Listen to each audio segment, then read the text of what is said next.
എല്ലാവർക്കും സ്നേഹവന്ദനം. ഉൽപ്പത്തി പുസ്തകം 10-ാം അധ്യായത്തിലെ വംശാവലിയുടെ അല്ലെങ്കിൽ ആ ജനതകളുടെ പട്ടിക പഠനം നമ്മൾ തുടരുകയാണ്. കഴിഞ്ഞ ക്ലാസ്സുകളിൽ യാഫത്തിൻ്റെ സന്തതി പരമ്പരകളെക്കുറിച്ചാണ് നമ്മൾ മനസ്സിലാക്കാൻ ശ്രമിച്ചത്. ഇന്നു മുതൽ അടുത്ത ചില ക്ലാസ്സുകളിൽ ഹാമിൻ്റെ സന്തതി പരമ്പരകളെക്കുറിച്ചാണ് നമ്മൾ മനസ്സിലാക്കുന്നത്. ബൈബിൾ ചരിത്രവുമായിട്ട് ഹാമിൻ്റെ സന്തതി പരമ്പരകൾക്ക് വളരെ അടുത്ത ബന്ധമുണ്ട്.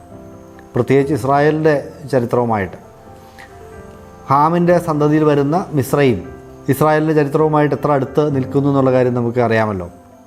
അവരവിടെ പ്രവാസത്തിലായിരുന്നു. ദൈവം ബാധകളെ അയച്ചു വിടുവിച്ച ആ വലിയ സംഭവങ്ങളൊക്കെ നമുക്കറിയാം.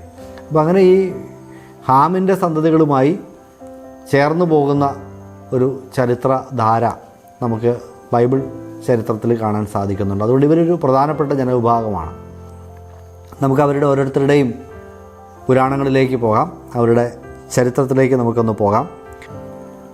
10-6 മുതൽ 14 വരെയുള്ള വാക്യങ്ങളാണ് ഇനി നമ്മൾ പഠിക്കാനായിട്ട് പോകുന്നത്. 6-ാമത്തെ വാക്യത്തിൽ നമ്മളിങ്ങനെ വായിക്കുന്നു: ഹാമിൻ്റെ പുത്രന്മാർ കൂശ്, മിസ്രയീം, പൂത്ത്, കനാൻ. ഈ 4 മക്കളാണ്. ഇനി അവരിൽ തന്നെ കൂശിൻ്റെ പുത്രന്മാർ സെബ, ഹവീല, സപ്ത, രാമ, സപ്തക്ക, ഇങ്ങനെയൊക്കെയുള്ള പേരുകളിൽ നമ്മൾ പിന്നീട് അവരുടെ ചരിത്രം പുരോഗമിക്കുന്നതായിട്ട് നമ്മൾ കാണുകയാണ്. ഏഷ്യയുടെ ഭൂരിഭാഗം സ്ഥലങ്ങളിലും എന്ന് പറഞ്ഞാൽ ഏഷ്യയുടെ ഒരു വടക്കൻ പ്രദേശം ഒഴികെ വരുന്ന ബാക്കി ഭാഗങ്ങളിലൊക്കെ ഈ ഹാമിൻ്റെ സന്തതി പരമ്പരകൾ താമസമുറപ്പിച്ച സ്ഥലങ്ങളാണ്. അവിടെ മാത്രമല്ല, ദക്ഷിണ യൂറോപ്പ്, അതുപോലെ വടക്കൻ ആഫ്രിക്ക, ഈ പ്രദേശങ്ങളിലൊക്കെ ഹാമിൻ്റെ സന്തതി പരമ്പരകളാണ് താമസമുറപ്പിച്ചത്. അലാസ്കയിലൂടെ അമേരിക്കൻ ഭൂഖണ്ഡത്തിലേക്ക് പ്രവേശിച്ചു എന്നും ഇവരെക്കുറിച്ച് കരുതാവുന്നതാണ്. അമേരിക്കയിലുള്ള അമേരിക്കൻ ഇന്ത്യൻസിൻ്റെ പൂർവികർ ഹാമിൻ്റെ ഈ വംശക്കാരാണെന്ന് മനസ്സിലാക്കാം. ഏഷ്യയുടെ കിഴക്കൻ തീരങ്ങളിലൂടെ ആയിരിക്കാം അവർ മുന്നേറ്റം നടത്തിയതെന്ന് കരുതപ്പെടുന്നു. തെക്കൻ ഈജിപ്തിലും പ്രാചീന അബീസീനിയ, നൂബിയ, എത്യോപ്യ എന്നിവ ഉൾപ്പെടെയുള്ള ഈജിപ്തിൻ്റെ തെക്ക് കിഴക്ക് പ്രദേശങ്ങളിലും അവർ വസിച്ചിരുന്നതായി കരുതപ്പെടുന്നു. ഷേമ്യ വംശവുമായിട്ടുള്ള, അതായത് സെമിറ്റിക് ജാതികളുമായിട്ടുള്ള ഇവരുടെ അടുപ്പം, അതുകൊണ്ടാണ് ഈ എത്യോപ്യൻ ഭാഷയെ സെമിറ്റിക് ഭാഷയുടെ കൂട്ടത്തിൽ ഉൾപ്പെടുത്താറുണ്ട് എന്നതും ശ്രദ്ധേയമായിട്ടുള്ളൊരു കാര്യമാണ്. ഹാമിൻ്റെ മക്കളിൽ ഒന്നാമത്തവനായ കൂശിൻ്റെ 5 മക്കളെക്കുറിച്ച് പറയുന്നു. ഈ 5 മക്കളും ഈജിപ്തിൻ്റെ ആ ഭൂപ്രദേശങ്ങളിൽ താമസിച്ചിരുന്ന വ്യത്യസ്ത ജനതകളെ കുറിക്കുന്നതായിട്ടാണ് നമുക്ക് കരുതാൻ കഴിയുന്നത്. അവരിൽ ചിലർ പേർഷ്യൻ ഗൾഫിൻ്റെ പ്രദേശങ്ങളോളം എത്തിയതായി സൂചനയുണ്ട്. തിരുവെഴുത്തുകളുടെ വ്യത്യസ്ത ഭാഗങ്ങളിൽ അവരെക്കുറിച്ചുള്ള പരാമർശങ്ങൾ നമുക്ക് കാണാം. സെബായെക്കുറിച്ച് നമ്മൾ 1 ദിനവൃത്താന്തം 1-9, അതുപോലെ സങ്കീർത്തനം 72-10, യെശയ്യാവ് 43-3, ഇതിനെക്കുറിച്ചൊക്കെ നമുക്ക് ശബായർ എന്ന് പറയുന്ന ഒരു ജനവിഭാഗത്തെക്കുറിച്ച് കാണാവുന്നതാണ്. കൂശിൻ്റെ 2ാമത്തെ മകനായ ഹവീലയെക്കുറിച്ച് നമ്മൾ ചിന്തിക്കുമ്പോൾ ഇന്നത്തെ യമൻ, ആ പ്രദേശങ്ങളെക്കുറിച്ച് നമുക്കറിയാം.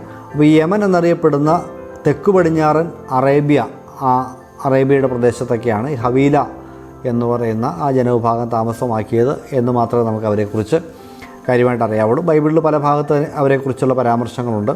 ഉൽപ്പത്തി 2-11 പിന്നീട് 25-18, 1 ശമൂവേൽ 15-7, 1 ദിനവൃത്താന്തം 1-23.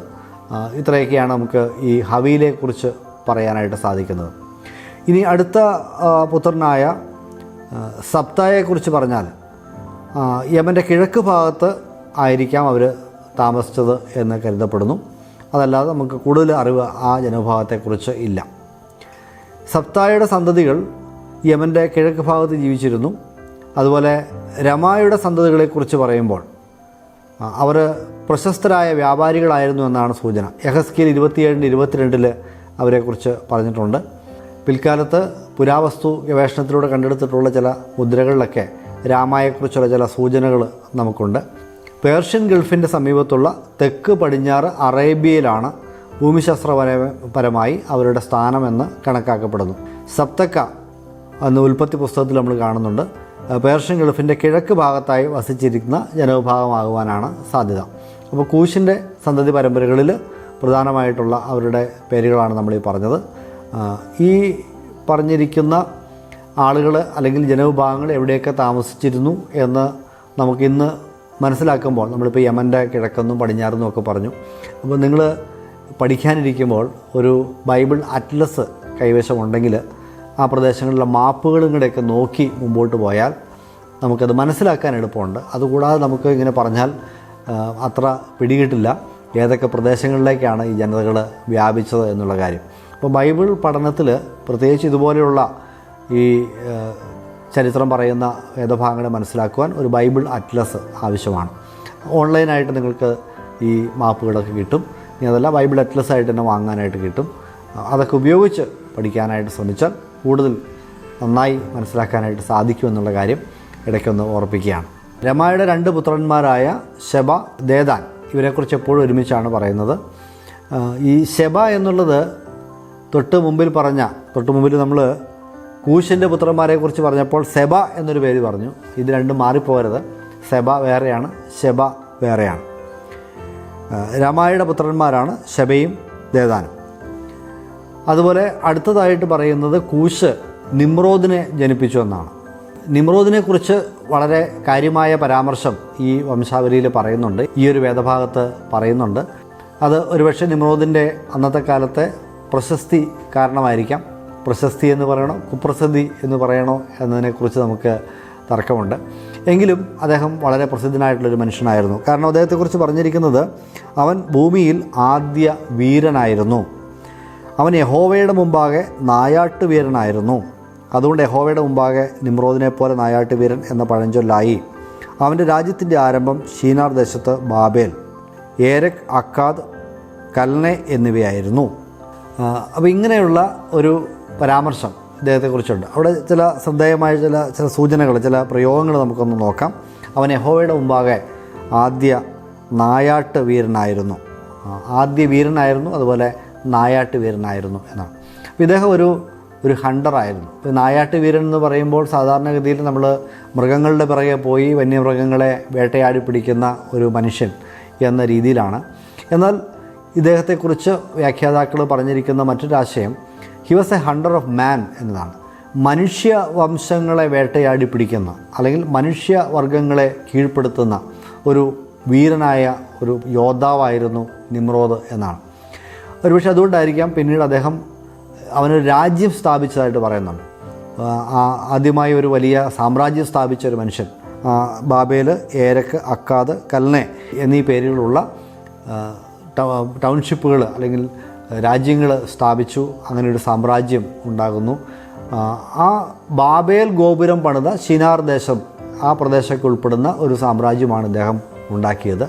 ആദ്യത്തെ ഒരു സാമ്രാജ്യത്തിൻ്റെ ഉടമ അല്ലെങ്കിൽ അധിപൻ ഈ നിമ്രോദ് എന്ന് പറയുന്ന വ്യക്തിയായിരുന്നു എന്ന് മനസ്സിലാക്കാം. ആദ്യത്തെ ഒരു ചക്രവർത്തി എന്നൊക്കെ വേണം നമുക്ക് നിമ്രോദിനെക്കുറിച്ച് പറയാം. അത്തരത്തിൽ പ്രസിദ്ധനായ ഒരു മനുഷ്യനായിരുന്നു നിമ്രോദ്. യഹോവയുടെ മുമ്പാകെ നായാട്ട് വീരൻ, യഹോവയുടെ മുമ്പാകെ നായാട്ട് വീരൻ എന്ന ആ പ്രയോഗം.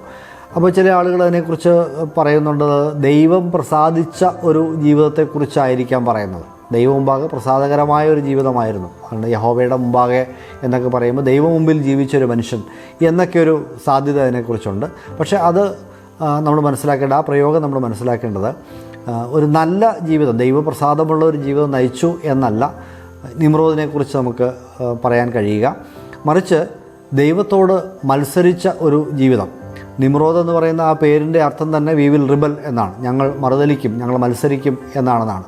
അപ്പോൾ ദൈവത്തിൻ്റെ പരിപാടികളോട് എപ്പോഴും മത്സരിച്ച് നിൽക്കുന്ന ഒരു മനുഷ്യൻ എന്ന നിലയിലാണ് നിമ്രോദിനെ ഇവിടെ അവതരിപ്പിക്കുന്നത്.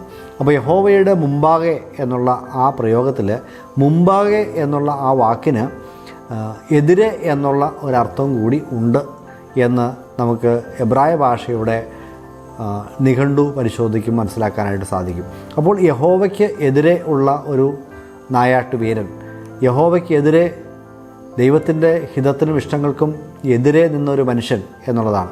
11-ാം അധ്യായത്തിലേക്ക് വരുമ്പോൾ ദൈവം ഭൂമിയിൽ എല്ലായിടത്തും മനുഷ്യൻ ചിതറി അവർ വ്യാപിക്കണം, പെറ്റുപെരുകണം, ഭൂമിയെ കീഴടക്കണം എന്ന പരിപാടി ദൈവം മനുഷ്യന് കൊടുത്തപ്പോൾ ബാബേലിലെ ആളുകൾ പറഞ്ഞത് നമ്മൾ ഭൂമിയിലെങ്ങും ചിതറിപ്പോകാതിരിക്കാൻ നമുക്ക് ഇവിടെ ഒരു പട്ടണം പണിയാം അല്ലെങ്കിൽ ഒരു ഗോപുരം പണിയാമെന്നാണ് പറഞ്ഞത്. അപ്പോൾ ഇതൊക്കെ ഈ നിമ്രോദിൻ്റെ നേതൃത്വത്തിലായിരുന്നിരിക്കണം എന്ന് ചിന്തിക്കാനായിട്ടുള്ള സാധ്യതകൾ നമുക്കുണ്ട്. അപ്പോൾ ഈ ബാബേൽ ഗോപുരത്തിൻ്റെ നിർമ്മാണവും ഈ ജനതകളെ ദൈവത്തിൻ്റെ പരിപാടിക്കെതിരെയുള്ള മത്സരമൊക്കെ നിമ്രോദിൻ്റെ നേതൃത്വത്തിലായിരുന്നു എന്ന് ചിന്തിക്കാനായിട്ടുള്ള ന്യായം നമുക്കുണ്ട്. അതുകൊണ്ടാണ് അദ്ദേഹത്തെ ആദ്യത്തെ യഹോവയുടെ മുമ്പാകെയുള്ള നായാട്ട് വീരൻ എന്നൊക്കെ പറയുന്നത്. എന്നാൽ ദൈവത്തിനെതിരെ മത്സരിച്ചുകൊണ്ട് നിർമ്മിച്ച ആ ബാബേൽ എന്ന പട്ടണവും ബാബേൽ ഗോപുരവും ഒക്കെ ദൈവം ന്യായം വിധിച്ചു എന്നുള്ള ചരിത്രം നമുക്ക് 11-ാം അധ്യായത്തിൽ കാണാം. അതോടുകൂടി അദ്ദേഹത്തിൻ്റെ സാമ്രാജ്യം അവിടെ അവസാനിക്കുകയാണ് ചെയ്തത്. ഇന്നത്തെ പഠനവും ഇവിടെ അവസാനിപ്പിക്കുകയാണ്. ദൈവം നമ്മളെല്ലാവരെയും അനുഗ്രഹിക്കുമാറാകട്ടെ. ഇതിൻ്റെ തുടർച്ച അടുത്ത ക്ലാസ്സുകളിൽ നമ്മൾ പഠിക്കുന്നതാണ്.